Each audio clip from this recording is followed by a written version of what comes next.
substance equals spin. The propaganda's a win, stress feeding on my tension. My countrymen, they love their fiction.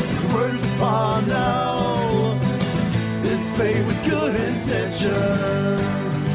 Welcome to 1 or 200, the Media and Politics podcast. I said that really fast, but hopefully you've heard it enough from me that it was intelligible. Got way too much to cover today. We've just been talking about it in the cold open that I didn't record. This government is just pushing through too much stuff, and then the US government is getting in on that this week as well, with surprise announcements, which is making things pretty frustrating to try and stay on top of, even for a freak like me. So I can only imagine what it's like for everybody else in this country. I'm joined by regular co-host Simone. How are you doing? Kia ora, Kyle. I'm going. Like you say, there are many things that are happening. I think we were just saying before, voter suppression. Was that like this week? There are so many things. It's kind of hard to believe. And it's difficult to keep up with, and I think that's probably the purpose. And we've also got Pmax. How you doing? I'm doing good. Something years where nothing happens, weeks where years happen. Yeah, except I don't know if we're going to have a year where nothing happens ever again. Yay! And special guest, off-time contributor, Johnny. How you doing? Kia ora koutou. Good. Yeah, great to be here. It's a unusually beautiful day in Wellington. Yeah, very excited to talk about all this stuff that's happened. We didn't even mention the fact that we also had a tsunami warning this week. So I'd forgotten. Yeah. So yeah, unfortunately, it looks like we'll have a lot of weeks where everything happens going forward. Would you say it's Wellington on a good day?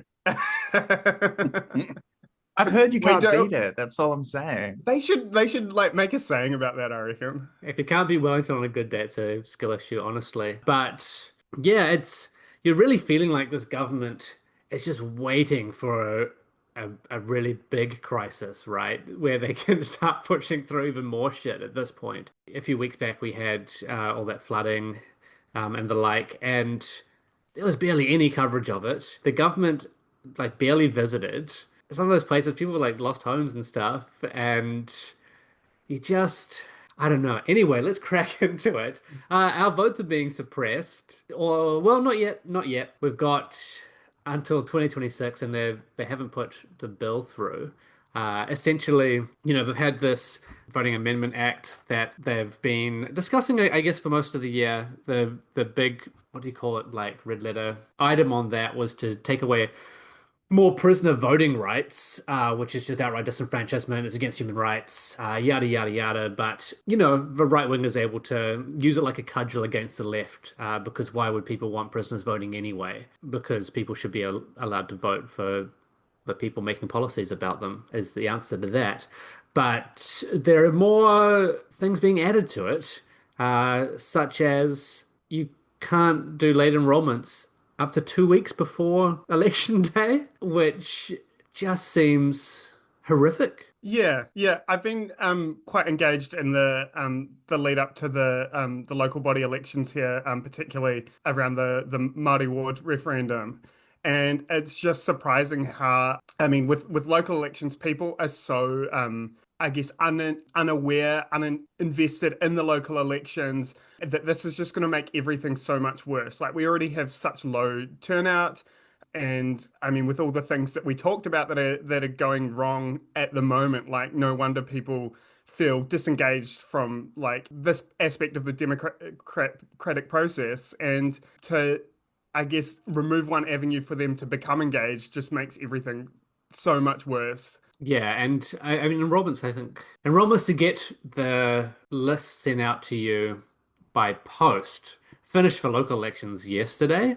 Yeah. I'm just expecting to see such a poor turnout in these local elections, and it's why I've been yapping on and on and on at Labour in particular. And I know Labour comes under a lot of flack on this podcast. It's because they deserve it. But why aren't they running more candidates? Why aren't they running bigger policy platforms? Why aren't they running an Auckland mayoral candidate when they need to get fucking ready for 2026? They need to figure out what these problems are. They need to try and get people enrolling to vote like 3 or 4 weeks ago, minimum. Like, they're so far behind the ball. And especially when groups like the ACT Party are signaling that they are actively going to be targeting local elections. How do you, we're talking earlier about building the narrative. How do you do that when you're not engaging the machine in one of the kind of best scenarios to try things out? Like this is the friendly game effectively before 2026, where you get to switch people in and out, you get to try a few different policy ideas, you get to start linking the local with the national level policy. And especially in a city like Auckland, where at least two people on this podcast today are living, it's such a huge population of voters. It swings elections, and you're not running a flagship candidate here as like the major opposition party. You've lost it. Yeah, it really seems like it's, I guess, leaving they're leaving votes on the table, that it's really, with such low turnout in local body elections and it being way more important than people give it credit for, it seems like it would be really easy wins, really big like return on investment to run these candidates, but they're just not doing it, and it's just, yeah, it's really frustrating. So I have theories. They may not be legible or sane theories, but like basically like a lot of it for me comes down to, I guess, the Labour and to a smaller extent the larger electoral left in New Zealand and overseas isn't really interested in actively winning. They seem to be more about passively winning, just sort of waiting until society as itself just gets so degenerated that they're the logical choice just by default. Because that way you don't have to like, I don't know, go back on your promises. I haven't really looked into like the pathology of it, but I looked to like Starmer's Labour, which seems to be the blueprint that left-wing parties around the world are like pivoting to.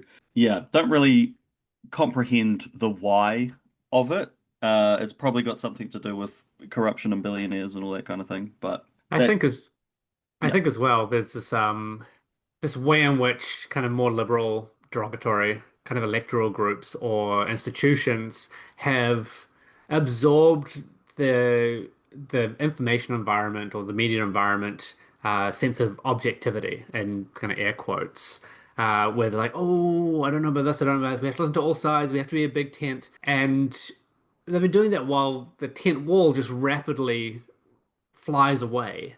And they haven't grappled yet. Well, and this isn't true across the board, with the fact that, actually a lot of the electorate is also just kind of dealing with the current situation, and maybe they would like to hear some serious policy red lines around what you won't do, other than, oh, we're just not going to do what they're doing, and I think like a really good signal of that, because there's room for optimism, yet to see like what the impacts are going to be electorally of but we talked about it a few weeks ago, the new party being created by Zara Sultana and Jeremy Corbyn. I think last time I checked, it was over 600,000 people had signed up in about a week. And I wouldn't even call them radically left, right? Like, I would call them quite progressive.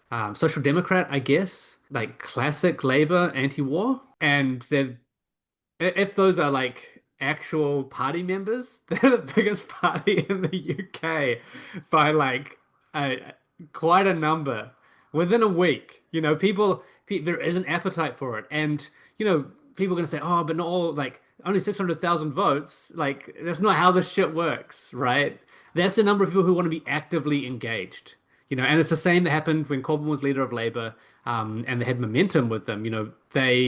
It wasn't just about getting those membership signups. That wasn't like the only indication that this is what people wanted. However, having the active membership to go out and actually talk about stuff to people, like to door knock, to like engage with their communities directly, is just in the West, it's probably the most important thing you can be doing as a party structure, because by and large, the rest of the information and institution space, like media, different civic organizations, are not going to be doing that for you. And in fact, are going to be fervently against those projects, if not just outright smearing them. And anyone who's been listening to the podcast and anyone who is on the left will have seen this happen again and again and again and again. And it even happens here in Aotearoa, right? So we've seen it happen with even like moderately left-wing politicians who haven't been particularly progressive on policy, right? There's this I want to say knee-jerk because that's how it feels, but it's a concerted decision to tear these people down, to keep them with negative coverage in the media. And so, yeah, I think somewhere something needs to give as far as the electoral left goes, and just need to do something. Yeah, yeah, it's almost like the idea that there's the idea held by liberals, derogatory, that the campaigning done by people like Sultana and Corbyn in the UK or Mamdani in New York is that sort of campaigning is a little bit gauche, that kind of engagement with the public. And if you're like your ideas are so strong and objective and adult and grown up, then you shouldn't have to campaign on them. They should stand on their own. So this kind of lack of a fight that you identified, Pmax, is kind of an acknowledgement that that any sort of campaigning is like just completely opposite to what they want to do to get into power. And I think you can kind of see it in Aotearoa as well with the kind of recent backlash by Labour against like punching left against Te Pāti Māori over things like the haka, where it's like the actual this a bit immature and not grown up about actually fighting for these things. And if Te Pāti Māori were a real serious party, then they'd just let their ideas stand by themselves. Which is just an Ash Party line, essentially, right? Yeah. Like, is what it comes down to. That space is so captured. Like, so they're going to suppress the votes on top of this, right? Which makes it even more important to be out there doing this stuff. I think what the numbers were saying, somewhere between 100,000 to 600,000 people signed up in that 2 week period. I think it's 100,000 on election day. And then it kind of, the further you take it out from election day, in terms of late enrollments, the larger the number gets, unsurprisingly. And, there's these mouth sounds out of act, from last week around, these people are lazy, they're drop kicks, yada, yada, yada, just garbage, clearly. But it's just a complete misunderstanding of people's lives, and also like, who wants to fucking vote? Honestly, like, yeah, I'm going to turn up once a year and do my civic, once every 3 years and do my civic duty. Like, okay, mate, like that's fine. Like also, I'm big proponent of voting. Pull every lever you got. But the other thing they're doing is they're under the guise of tackling treating. They're removing stuff like food and the like from some polling booths, or from polling booths in general, but very clearly targeted at marae, right? I think David Seymour's announcement began with, "You won't be able to give hangi out on voting day." Like, just absurdly racist. And while there has been some reportage of what they're doing, and I think even like a lot of reporters are like, this actually isn't on. And a lot of institutionalists who we might usually have a swing at are also saying like, this is against human rights. Like, they should not be able to do this. There isn't. They're still stuck in this like, oh, the subjective thing. Like, oh, they said this. The correct people, the scholars said this, as if somehow that fucking wins. But they haven't resiled from this at all. If anything, they've doubled down, and it's not gonna stop it from happening if they really want to do it. And I just say again, I just think you have to put like what do you put in the ground? A stick? Anything? A stake. Yeah, a twig, like a toothpick in the ground. They can put anything in the ground at this point, and that would be better than what we're currently seeing. Just say like, nah, fuck this. They are wrong. Everyone else is right. We should give more stuff away. Like, do the other thing. To have heaps of cool shit on voting day. We're making it a public holiday. All this stuff has been talked about previously, but somehow isn't in the conversation now, and the ACT Party still get favorable headlines. They should let all the All Blacks tell you what way to vote on voting day. Hell yeah. I think what the right is realizing and acting on, and what the electoral left is yet to really con on to, is that the times of like, oh, we're doing evidence-based policy, oh, we're doing this for like the best reasons, like we can justify this some way, are long gone. It's just power. It's raw power. It's we're going to get power, we're going to use it to enrich the people that matter to us. And this electoral voting law is one of the latest in that sort of trend where the right is just saying, yeah, okay, the numbers show that people who do late enrollments are like pretty near overwhelmingly left. Well, not left, but they're like left-leaning demographics. Yeah, fuck them. They're not going to vote for us. And, they give the mouth sounds. They're like, oh, it's to ensure that there's responsibility around democracy, blah, blah, blah, blah, blah. And then, all the evidence, quote unquote evidence that their own ministries are giving them, even like what Judith Collins, as the AC having to like grit her teeth. What? No, it's not AC, it's Attorney General, AG, having to grit her teeth and be like, this is technically a breach of human rights. But yeah, it's just, yeah, we're going to get power. We're going to use it to advance the cause of the people that we represent, which actually kind of ironically is like what democracy is supposed to be for. But the left is still stuck in this like technocratic loop where they're just like, because I keep seeing sizzle reels of like debates in the chamber. And it's like, that's all well and good. Get out there in the streets, call these people fucking demons. Like try to get people angry and motivated. I'll stop there, but Simone, you look like you're about to cut in. I've looked like that for the last 5 minutes, but you know what? We let the cis men talk on this podcast. What I was gonna say was just really basic, which is just like, ACT hates life. When they're like, oh, let's get rid of. I want to bring up another angle, which is, the way in which they're attacking it is explicitly racialized, right? Oh, we can't have hangi. When you've got voting stations set up, you can't have ice cream, all of these things. And I think people have picked up on the fact that it is racialized in nature. But one thing that I think is kind of interesting about it is that they're not doing this randomly. They understand something on a kind of unconscious level that I think is a bigger attack than we give it credit for, which is that doing those sorts of things at a voting station isn't just encouragement. Oftentimes, I think in Pākehā mindset, this is seen as a kind of like, oh, you're trying to bribe people or entice them. But culturally, it's just a form of manaakitanga and whakawhanaungatanga, right? Like this is just a part of the cultural matrix that you have when you're in those areas, yeah? This is just a normal thing for them. And the fact that ACT is attacking that comes from a place where the seed of it is cultural genocide, is the attempt to remove the possibility of things like manaakitanga and civil life, right? Because the attempt to try to desiccate everything and dry it out so that we have just nothing but these kind of extremely wetless markets that have free flows of commerce, and that's all human life involves and is and exists independently even of us, or human beings are just instrumentalized to that market which dominates every part of the life world.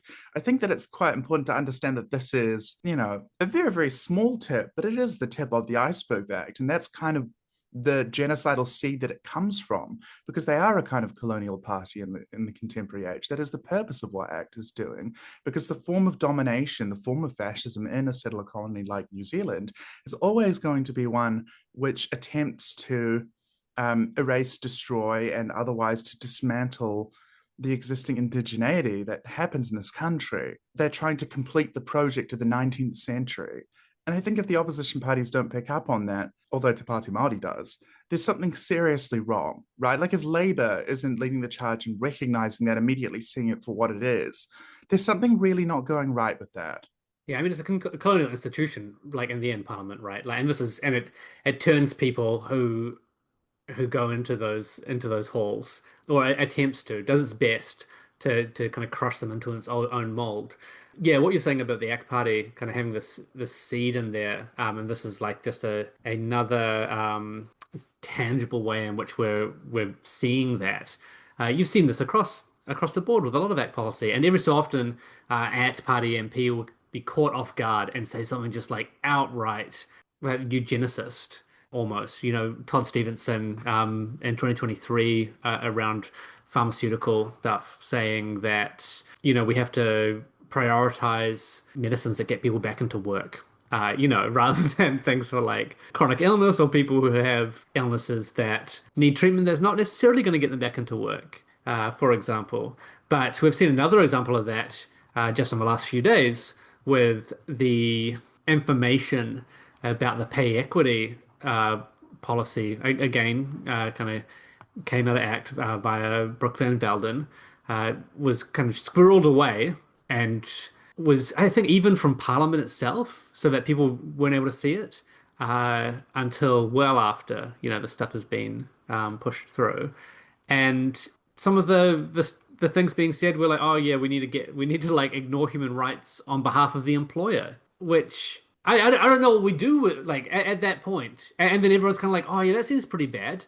Oh, that's the ACT Party though. No, oh well, move on, move on. Like the national parties do, like voting for all this shit. They know what they're doing. They know how their relationship, their electoral relationship with the ACT Party and the New Zealand First Party works. Are we just going to like pretend these guys are fucking idiots? I mean, they are, but like at the same time, they do understand that their minor parties are there to take the blame for and to push the Overton window and to push through all this horrific policy and national, and with Luxon in particular as the kind of personality, entity that he is, to say, oh, I don't know what's going on. Yeah, let's not say personality. He doesn't have one of those. I think it's as well, it's like a real uphill battle for Pākehā institutions to push back against this genocidal rhetoric when it comes to voting in particular, because for the way that like mainstream liberal institutionalists see it, like voting is like such a sacred thing in and of itself, and if we have multiple levers with which to influence politics, liberals would really want us to only have one, which is voting, which to them is so sacred. So even like providing manaakitanga at voting booths is some sort of is something that a lot of liberals feel uncomfortable about, because it should be something that you do as a duty. It should be a cold box ticking exercise where you kind of go in and vote and think of England or whatever. And because the I guess mindset around electoralism is so limited and essentializing for these institutions, they're not equipped to push back against any of this stuff. You're right. I think the liberal mindset is that kind of, if you want to be really vulgar about it, the kind of Protestant work ethic culture. Like if it's suffering, then it's important, and politics is important. Civil life and civic duty has to be in some form uncomfortable, otherwise it's not real. It's like, do you remember that really, really awful post 9/11 movie, United 93? That got like accolades, and it's a terrible movie, but it's really boring.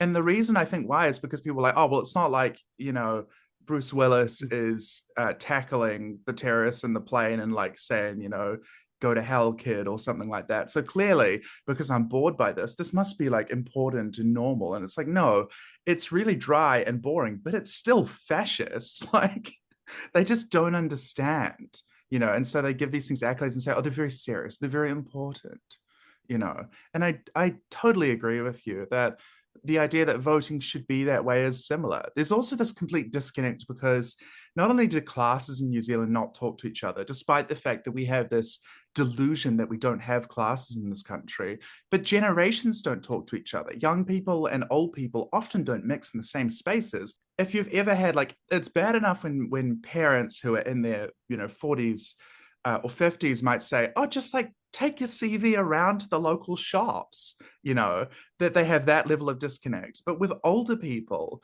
that people who are most likely to do mail-in voting, then there's even further disconnect. They don't understand. They're like, well, it's already on a Saturday. And you're like, no. Did you not understand that the person, when you go to a cafe on a Saturday, who serves you is a human being, and she's young and like she's working? Like these people just don't understand, because there's this total disconnect and there's a dehumanization of other people when they're not in the context they're expected to be. And I think because we've totally lost the understanding of people in our society as other human beings who have inner lives, there's you can do a policy like this, or you can kind of remove these sorts of options and just not understand the precarity that goes on, not understand how other people are actually living in reality. And these attacks become a kind of abstract exercise.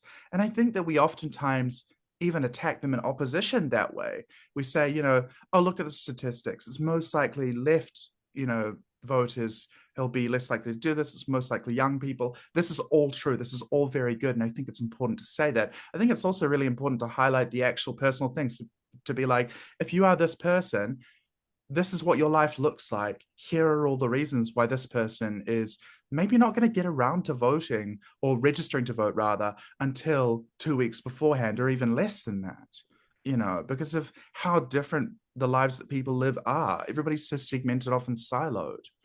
And we quite importantly need to, I think, emphasize that, or find some way of reconnecting that up. But it's such a moral danger in society to have this disconnect between all the different, for want of a better word, demographics.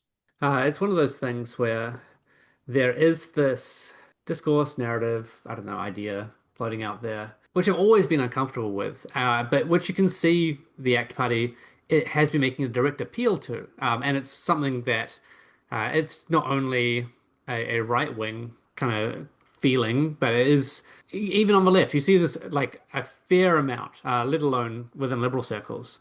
And that is, oh, you should have to do a civic test before you're allowed to vote. Yeah, Or let's bring back Jim Crow.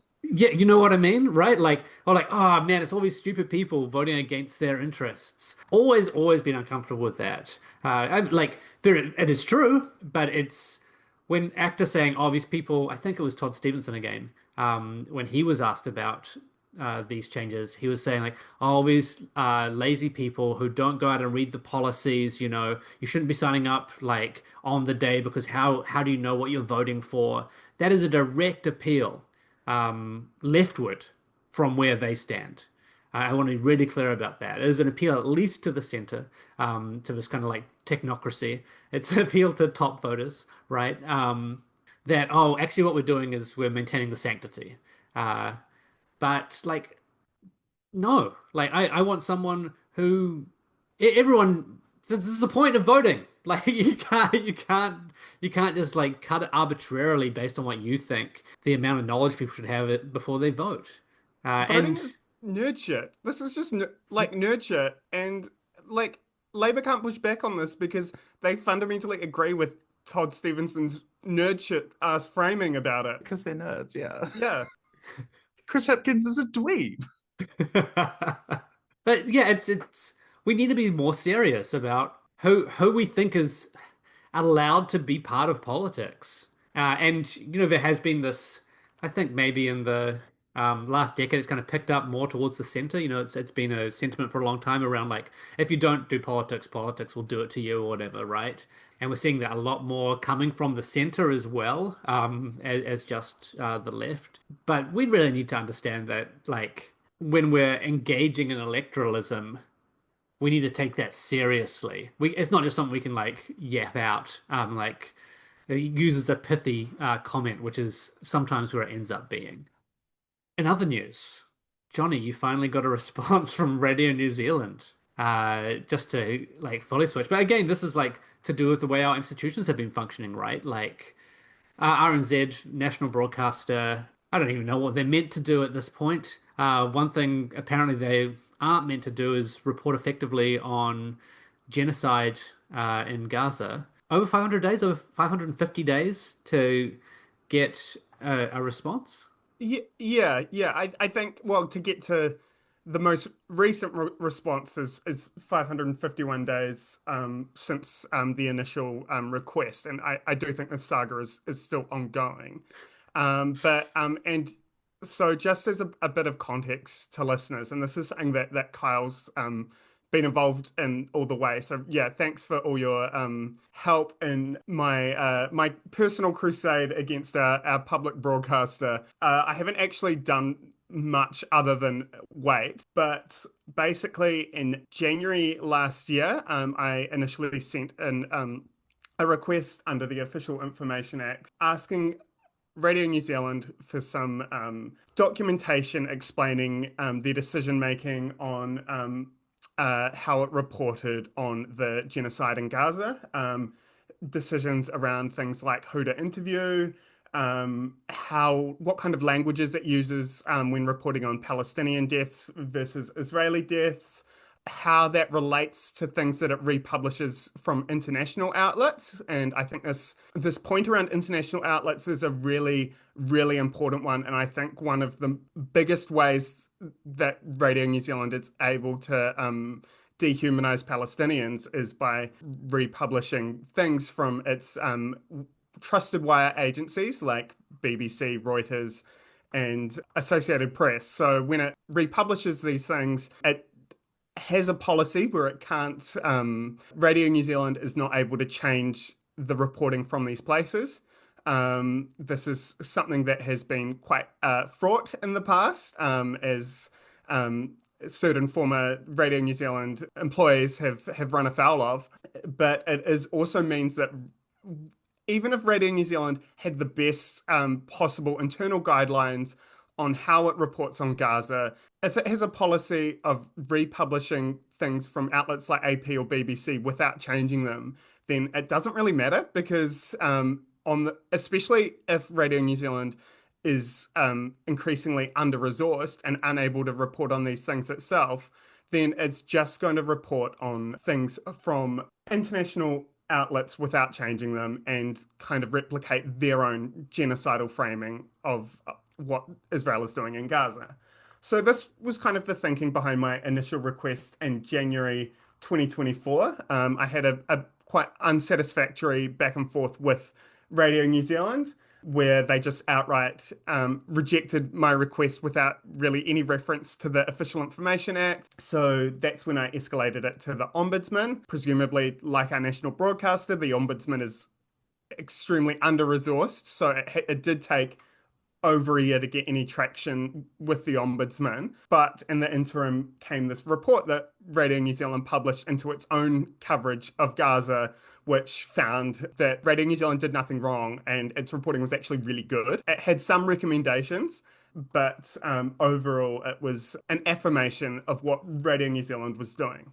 It was also interesting that a report like this could have been published because based on my interactions with them under the Official Information Act, they didn't have any information whatsoever. Anyway, last week, after prodding from the Ombudsman, Radio New Zealand came back to me and said that the information that was denied to me under my official request is there's no way to know what it is because the Official Information Act officer who handled the request is retired and Radio New Zealand is unable to explain the thinking behind his decisions. So And he left no notes.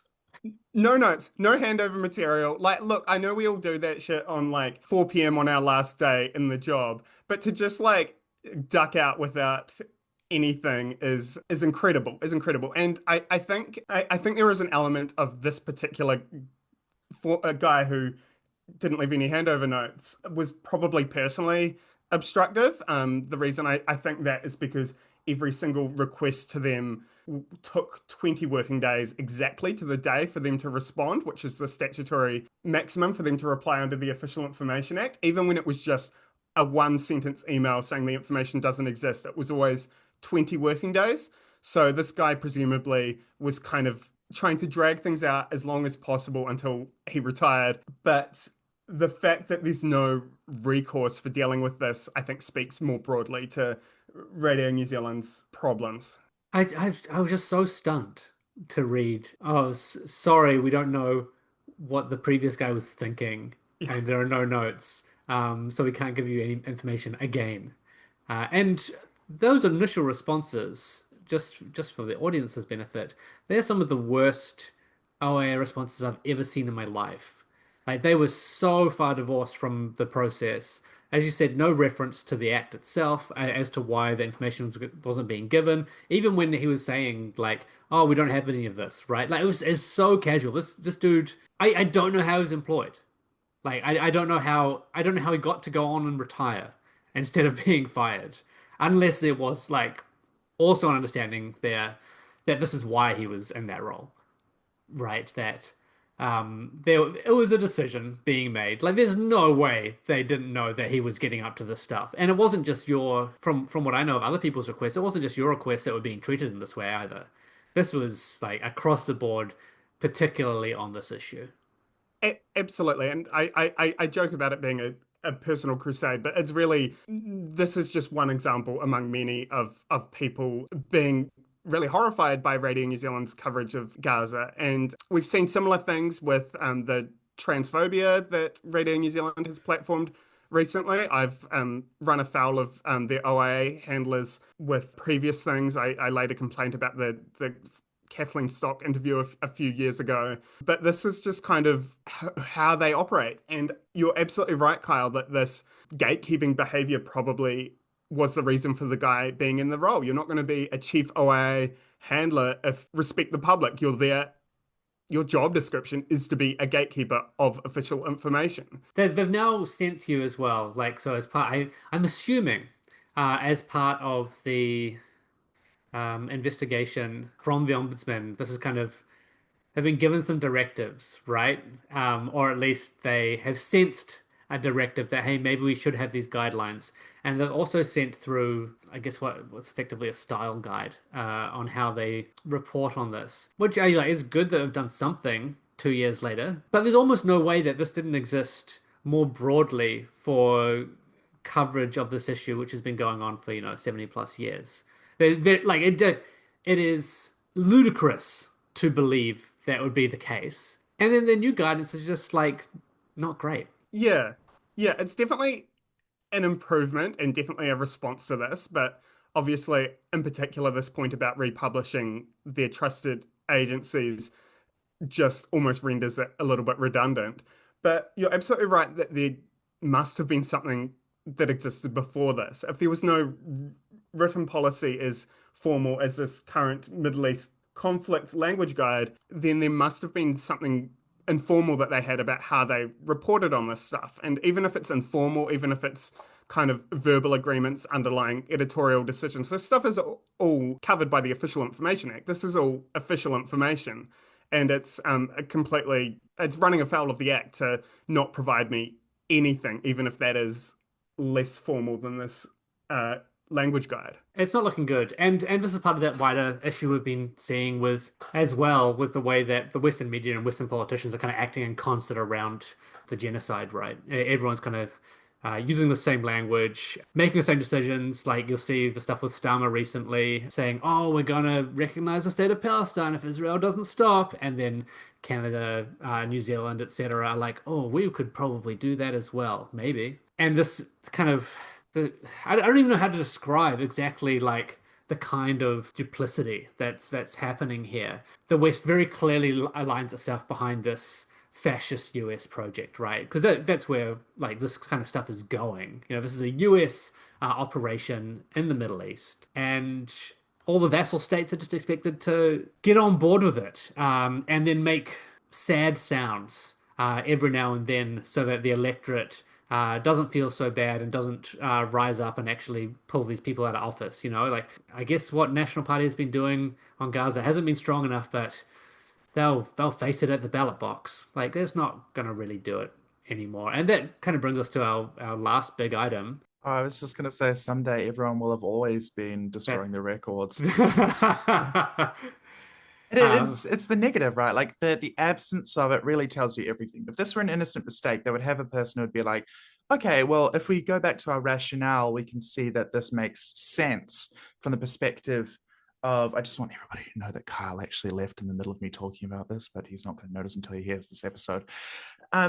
What's really interesting, I think, about it is, the mods are asleep. Let's keep going. What's really interesting, I think, is because the absence tells you everything. I think, Johnny, the work that you've done with this has been quite enlightening, because the fact that they relied on, there was actually a guy and he kind of just like left and like we didn't really have anything about it.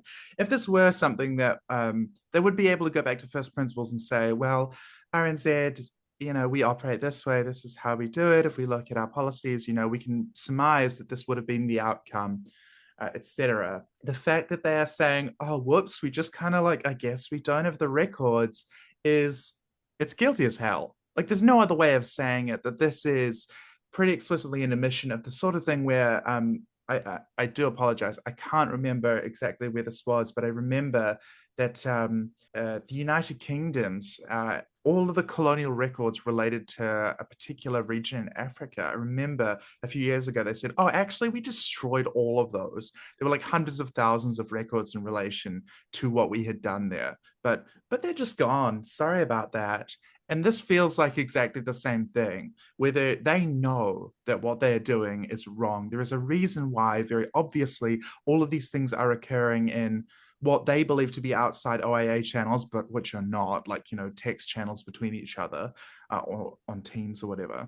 Or they're occurring in person or over the phone, and they're trying to be clever about it. But there are certainly, we can surmise by the absence of this, directives coming from above telling everybody below them at RNZ, this is the line. It is not a genocide. We will talk about hostages. We are Zionists. Like, they are just pressuring them immensely. It's pretty clear what's going on. And if anybody wants to speak up about that, Kyle's DMs are always open. But this is the thing, right? Like, even compared to somewhere like the BBC, we've had hundreds of journalists like speak out against what the organization is doing. Much bigger institution, obviously, but they've still had some stories that are better than most of the stories coming out of RNZ, and that's including the BBC stories that RNZ chooses to run. Because that's another thing, like story selection is an active choice. You're like, oh, we can't change any of the copy. Also, I know that that's not true, because they do have style guide changes for some other topics at RNZ where they do change wire copy. But when they're choosing the CNN story that like puts a Netanyahu quote at the top and like frames it all around that, there are CNN stories that aren't as overtly genocidal. There are BBC stories that aren't as overtly genocidal, and they're choosing some of the worst ones with quite a lot of consistency. And that's an editorial decision, right? That like, and they're saying, oh no, that's not how it works. Like, we are not. There is no editorial guideline here. Like, then why are you choosing this one and not that one? The story that's on the front page today. U.S. envoy Witkoff visits the Gaza aid operation that the UN calls unsafe. Now, we've seen the videos, and sometimes live streamed, of Palestinians going to these aid areas and getting murdered. And the way that they frame it is that the UN calls these unsafe. Unsafe? The UN calls them that? Like, there's no objective way to actually tell what they are. Like, Israel says it's actually like some just gangs in Gaza. Like, are you fucking kidding? It's interesting because one of the areas where this report in March, the report by RNZ into RNZ that found RNZ innocent, one of the stronger recommendations in the report was more transparency around how it uses these sources. Because this is, as you mentioned, Kyle, the very active curation of international sources is an editorial decision. But RNZ just outright rejected this recommendation. I didn't want to stray into difficult territory of explaining why it chooses this BBC article over this CNN article. But obviously what it means, it's got a smorgasbord to choose from of different articles to reprint, and it will always choose the worst one. And the other thing is, and we've gone over this on the podcast previously, they could literally go and get like the government associated stories out of Israel, like from the Times of Israel or something, right? Or Jerusalem Post. And they would give a clearer idea of the genocide that's happening on the ground than what they choose to publish. Yeah, hit Google Translate on some Hebrew and see like the most racist shit you've seen in your life. It's so horrific. It's like, it's so bad that it's still shocking, right? Yeah. Like, it shouldn't be, but you read it and you're just like, no, they actually publicly said that. Yeah, I think you also identified, Kyle, this kind of and Simone, this kind of subtle shift towards now being, I guess, slightly more critical of Israel as world leaders are making noises about recognizing a Palestinian state, obviously with a number of asterisks in all of them. Mark Carney saying we'll recognize Palestine if it is completely demilitarized, which is just asking for a continuation of the ongoing like land grab by Israel. But I think that this new style guide, the slightly more self-reflective tone is happening as there's this slight change in rhetoric. And the wording that they used in that report was that the bias bends towards balance over time. That if you're sure their reporting may seem like foaming at the mouth genocidal at the time. But if you look at the context of a longer period, it'll show a move towards more balance. So it is interesting to see this shift, to see that there are some positive things, or at least some more acknowledgement in mainstream media.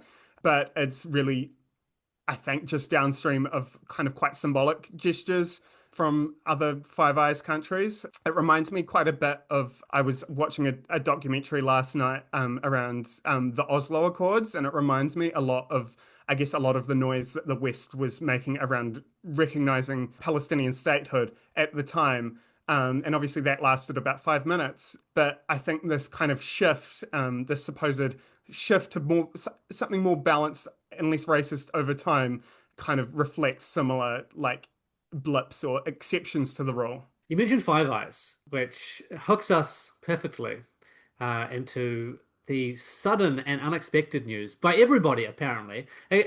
Apparently, even the National Party on some levels, of the director of the FBI just turning up in Parliament's basement and then wandering around Parliament and establishing a permanent FBI office in New Zealand. Now, the director of the FBI, Kash Patel, is a lunatic. Like on record, like big conspiracy theorist guy, like was really anti-security state and stuff. Like this is where he made a lot of his like he got a lot of popularity among like the QAnon crowd, like right at the edge of the political discourse. And when Trump got in, it's like, hey, let's make that guy the director of the FBI then for accountability or whatever the fuck. He's not a good man, is what I'm trying to get at. He's not a good man. He's not a stable man. And we've said for a long time, like there's a shift, even back from under Labour, of using the excuse of interoperability, or like aligning, like the countries we align with in terms of values in the West, working more closely with our, what do we say, our longtime partners or some shit. But there is a reason why they don't make a big announcement about setting up a permanent FBI base, or like, because it was, this probably happened months ago that this was agreed to. Why did we not hear about it until basically the day that it was being opened? And almost by accident, because some young News Talk ZB guy, second day on the job, I think, apparently, was like, hey, what the fuck? That's Kash Patel walking through Parliament. No one else noticed until this guy fucking twigged on it. Suddenly we get a few stories about it, and like even then on that first day, it was like, what is he doing here? No one knew. And then he went and opened the fucking office, established this new role, and that's when we found out. Like, it's just ludicrous policymaking. Supposedly, Nicola Willis didn't even know, and when the News Talk ZB guy asked her about it, she was like, "Oh, I was wondering why there were so many handsome men in suits walking around Parliament." And I just like love the idea of Kash Patel being like just an unusually handsome guy walking around Parliament. Yeah. So I have capital O opinions on this whole thing. I have instructions. So here's the way to construct a Molotov cocktail. But on the like the secrecy behind it, I think everyone knew that this wasn't gonna float well with basically every demographic in New Zealand. I don't think there's a single demographic that's happy with this, apart from maybe the more kind of like extreme pro-Israel crowd. Because like the cookers hate it because it's, globo homo trying to take over or whatever. And, basically every demographic in New Zealand is like, even the rules-based international order liberals are like, ooh, okay, this is like a little bit weird. But it's preparation, right? You can link it to the increasing digital surveillance that we're seeing in like the UK and all that, and expansion of Five Eyes. It's the acknowledgement that I might be getting ahead of myself, but it's the acknowledgement that like the oncoming poly crisis, motivated by climate change, but with with many other factors, is either going to end with the fall of capitalism or global genocide. And this is the side that is getting ready for global genocide, making their moves. And like it sounds extreme, but like we're already witnessing it live. We're witnessing the like trial run. These people aren't interested in preventing climate change, preventing like building up infrastructure to make sure that areas that are going to be more heavily impacted still survive. They want to build the walls and they want to keep them out. And this is just building up the infrastructure to do that. One of the amusing things was the way it was kind of being pitched as, oh yeah, working more closely together on international crime, and then foreign reporting, and then Kash Patel himself were like, oh yeah, to encircle China. Okay. This line on transnational crime is like becoming a bit of a recurring motif at the moment. I was looking through the draft of the Public Service Commission's long-term insights briefing into public service integrity, and it's all about how New Zealand is, an unusually uncorrupt country that has complete integrity, etc. But all the risks are external from things like transnational crime. And it says transnational crime in this document like dozens of times. It's becoming a real meme for the government, or an excuse as to a pretext for taking all the steps that Pmax identified for addressing the poly crisis. Yeah, it's you'll see more like specifics around that as well. And I've seen a really like very bizarre uptick in the last week, which is just like, come on, folks. Like you're a bit on the nose here with people dropping comments into like Reddit threads or Twitter or wherever, talking about China flooding New Zealand with meth. And like funding gangs and stuff. You're just like, where the fuck has this come from? I'm used to my like homegrown xenophobia, right? Like where we're just like, oh, they're spying on us or something. Like it's a state that is out to get us, and they're gonna try and take over the Pacific. This is like a completely new thread of that, and it links to exactly what you were saying, Johnny. This focus on transnational crime, and I think you had a tweet this week, Pmax, around. We're going to need to start like reciting the poem, but the first line is going to be the gangs, and that's a reference to, first they came for. And I think you're absolutely right. And we've been seeing that since 2023, really, where, they've been, the politicians alongside the media have been really exaggerating the impact of gangs, of organized crime, talking about some towns as being like, a war zone, an active war zone, targeting things like gang funerals. And you've just got to believe that that's the angle they're going to take to try and keep the electorate on side for long enough under like the frothing rapidity of the way the media treats crime reporting, right? A pity that, like 2 weeks ago, the police took such a fucking hit to their PR because they're really going to need to engage all the institutions for what they're planning to do, I imagine. And again, and we've linked it previously before, you got this prison upgrade at Waikiria. There's going to be a range of stuff. We've got the terrorism suppression amendments going through soon, which I think are going to probably be quite heavily linked to some of the stuff that's happening with the FBI here, especially given what's happened in the UK with the way they're prescribing, anti-genocide groups like Palestinian Action, and then actually doing it, right? Not just being like, oh, it's happened, but going and arresting people for saying they support the group, and they do not care about the optics of it anymore, or they care far less. They're not rounding everyone up just yet, but they know that that's how public sentiment works. They know they have to like drip feed this to us, and I think anyone who is like, oh, it's a conspiracy or whatever, like as a way of dismissing it, or like, oh, they wouldn't really do that. I think, and I never use these terms, but I think you just need to fucking wake up at this point. And I'm not like oh, everyone's like asleep or whatever, like take the red pill kind of way. Just to like, look, it's actually staring us in the face at the moment. The strategy, like the psychological matrix behind this, the way they are intentionally designing this, is to drip feed it so you don't understand what's happening.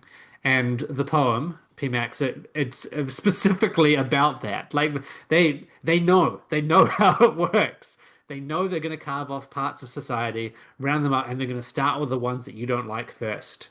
And that is the intention. You know, it's good when they find a way to link like two different like boogeymen together. Like, oh, the mob is secretly in bed with China or whatever. It reminds me of the first Trump term where there was a whole lot of stuff about like supposed jihadis coming in over the southern border, where it was linking the hatred of Muslims to the hatred of Latin Americans.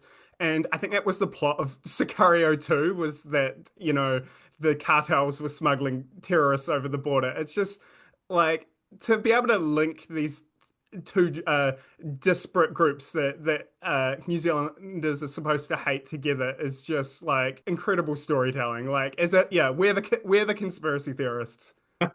And you've seen this happen in Trump's current term, right? And this is what ICE has been focusing on as well. The way they've legitimized it to send people offshore to die in El Salvador is, oh, we're attacking transnational gangs. Like, that is word for word the way they've been operationalizing this, right? Like, in terms of the public relations approach. So it can happen here. There is no New Zealand exceptionalism. And, you know, we've been trying to push back against this for years in the discourse. Like, it is coordinated. They, like, even if they're not being given orders to do it in the same way, they are looking over there and they're doing it the same way. However, as we start to see stuff like a permanent FBI office and a personal visit from Kash Patel, actually, maybe it is coordinated and directed. And it's not just stealing the homework of the other Western countries when we're talking about international coordination on transnational crime and everything else, by the way.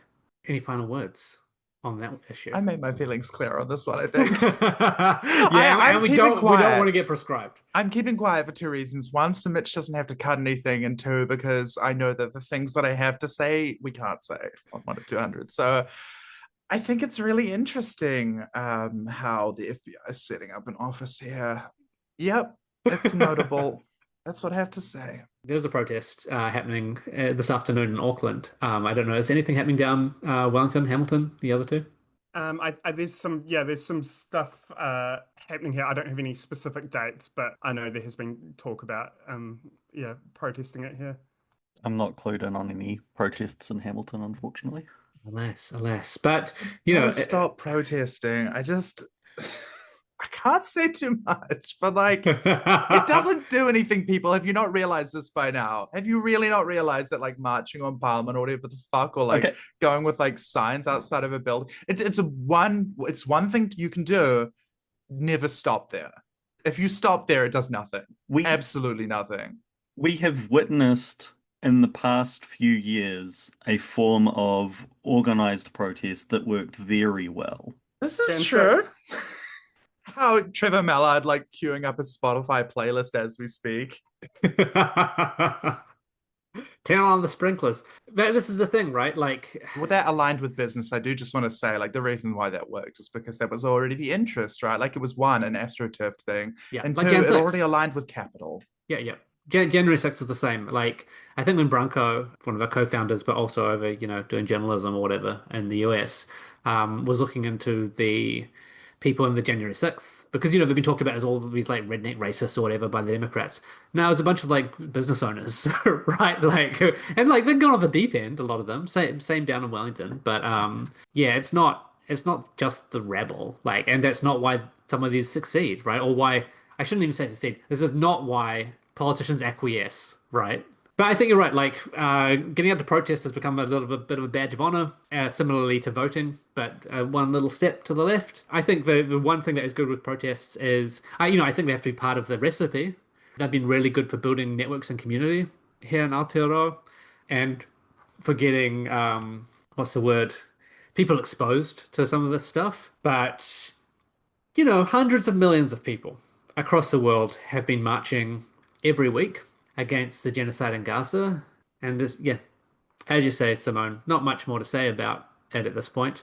Still get out and do it. So like I said, get out and vote as well. Like, pull every lever you've got. The issue is as well, though, is we have less and less capacity to pull lots of levers, right? Only got so many hands. There are, I mean, I, I think part of it is it's not this, and I don't like this language. The language that people say is that, the gentrification of protest. Okay, that language doesn't make sense, and I think it's very it's not great analysis. But for want of a better word, sure, let's say what that is. Maybe there's kind of like a kind of domestication of protest that has happened. And so we see things like occupations like Bastion Point and say, or Hikoi that have happened to Parliament and say, well, if we mimic the kind of aesthetics of this, and we very carefully say to our institutional masters, pretty please, what's the right way to do this? Let's call the police and tell them the root of our protest and things like that, right? Like, I understand why these organizers do it, and everybody's very conscious of safety and other sorts of matters. But the thing is, if you are ultimately funneling everything down routes which are accepted and laid out for you by existing power, it's not going to unravel existing power. That doesn't make any sense as a form of analysis. So when we think about what's effective, think about what the levers you are pulling connect to. So protest kind of shows that we have strength in numbers, and therefore, if we decide to do something else or withdraw our labor power or anything akin to that, then that becomes a kind of threat. But if the people who you're protesting realize that you have no intention of ever doing that, nor do you have the organizational structure in place to be able to carry such things out, then the show of numbers, it effectively just shows ordinary people, if it is reported on at all or not undercounted, that they're not crazy, which is an important thing to do, but it's not very much. Yeah, I think that showing ordinary people that they're not crazy has been like quite useful for like the Palestine protests in particular, because it does show Yes. that these anti-genocide beliefs are overwhelmingly popular. Obviously, they don't change political power in and of themselves, but I think the demonstration of how popular these ideas are helps people know that they're not alone, and I know has been really reassuring to a lot of our like Muslim and Palestinian communities. But yeah, you're right that it is just one lever. There's Yeah, a I, kind of theatre to it. I mean, I just want to say that the rallies are a special case because we were explicitly asked by Palestinian people to do them and to keep doing them. This is a kind of example of where, okay, this action is something that's important to people and therefore, continue it. But it's not the be all and end all. yeah, I think one of the, again, little bits of optimism is that the way in which it's accelerating, now with the FBI office out of nowhere, shows that the enemy understands what's happening, but also other people are beginning to understand and is drawing that line in the sand quite a bit more clearly, which gets us closer to mobilization, right? And to people organizing, I think, than we have ever been. So I think there's going to be a lot more potential for change. And that's fucking frightening as well, though, right? Like, because we know that the far right, like the fascist project, understands this and understood it for a little while now that this is incoming, and it's part of the reason why they've been going after indigenous groups, right? And particularly in Aotearoa, going after Maori because they know that's where there's an organizing capacity. Electorally, though, I don't know what the outlet is, right? Like, I don't know. Te Pāti Māori is there. Fantastic. And we can vote for them. They're going to have a general campaign next year. Do they have like the impact, the vote share to shift things institutionally? That's a bit of a harder one. You really need some of the Pākehā opposition parties to come to the party as well, in terms of just like doing a US out campaign. Like, no, if we're in power, it's going to be a red line. This FBR is shut down, and we're actually going to kick the US ambassador out as well for what they're doing around the world, and because we don't want to be tied to Trump's fascist project. Like, and because there's going to be more and more of an electorate for that. There's going to be more and more support for that, and it is the role of electoral parties not to just be voted for and to like just represent, the people donating to them or whatever, or like the people who show up to their meetings, but to actually lead and give the same visibility to some of these beliefs to show that they are normal and they can exist within these institutions. Otherwise, I'm sorry, but the institutions are gone. Like they're gone one way or another. Like there needs to be something that shifts in the way that they think about political strategy and what they are communicating to people. They have a role, and I think Chloe Swarbrick, the Greens co-leader, has been fantastic at doing that at Palestine protests, particularly in Auckland. She'll almost always be there, and she's been saying like it is not you're not crazy. We are not the crazy ones. It is the rest of the world that it is the people who are doing this that are lunatics that are that are genocidal and trying to bridge that gap, right, between what is appropriate and reasonable, and show that it can be said by people that you have the ability to vote for and who might be in power someday. We need it wider now. It is not just about the genocide in Gaza. It is about the US fascist project in the West, which was also comprised of the EU and NATO and other big institutions that are supported by the US, but don't need them to be fucking racist fascists, right? Like Nazism is also a US project, but it didn't originate there. It needs to be called out like across the board. And I think you'd start to say, alongside more natural or more historical left-wing policies, like let's just get some fucking food to people. And there's a fucking voter base for that. Like, I guess the other thing is make Labour take a fucking stand. Because we need the machinery for better or worse. I mean, we've got a decent history of like ambient like anti-American sentiment in New Zealand that isn't like necessarily linked to the political left. Like even like conservative Pākehā boomers will be like, oh, British comedy is just so much more witty than American shit. Like there's it's such an easy thing to leverage. Like you don't have to be, especially under Trump. You don't have to be hard left to like have a healthy distrust for the American empire. It's easy. It's free votes. I agree. It's an easy sell, and the way that you can do this as well is by directly connecting this to Trump, who's an extremely unpopular figure. If you're in opposition, you have to be saying like, should Trump's FBI be here? Do we really trust Trump's FBI to be in this country? What is Trump's FBI doing here? Just say it every time that you say it. And connect it up every time you talk to news media, because people will associate that and understand immediately what you mean by it. Don't allow them to carve out these institutions from the MAGA project and say, oh, well, this is, it's like an American institution. It outlives any one president. Enough of that. They've been taken over. I mean, firstly, because of the way that the administration operates, but secondly, in practical reality, the bureaucracy was taken over by Doge. So you have to understand that this is the way that you can sell this. And I think it is a pretty easy one, as you're saying, Johnny. It worked in Canada, right? Like that's what won the election for Mark Carney was the association of the Canadian right with Trump. So we can, if we're trying to influence like even centre-left politicians, we can draw to another example of this working electorally. Yeah, and Australia as well. Yeah, and you can't wait for the election to start doing this. Like, can we actually just have an understanding about how chronology works, right? Like, we're at a time now, and that history will exist in 1 year when we have an election, and you got a whole year before then when you can say things that people will remember because they have the capacity for memory. It's wild to me that this is somehow not understood by the political parties as they currently are on the left. I guess the final kick in the teeth was that New Zealand rolled over for this in secret to have this FBI permanent role. And then the next day, Trump's like, actually, 15% tariffs on New Zealand. And you're like, I think it's another one of the Todds. Todd McClay, trade minister, was like, oh, we're going to talk to our friends in the US.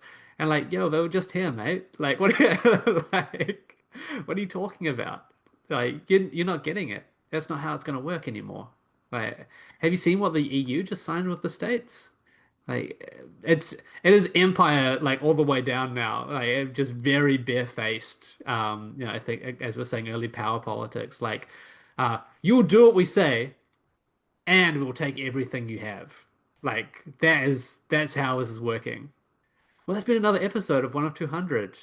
Another Thank you. cheery, sunny episode on our weekend.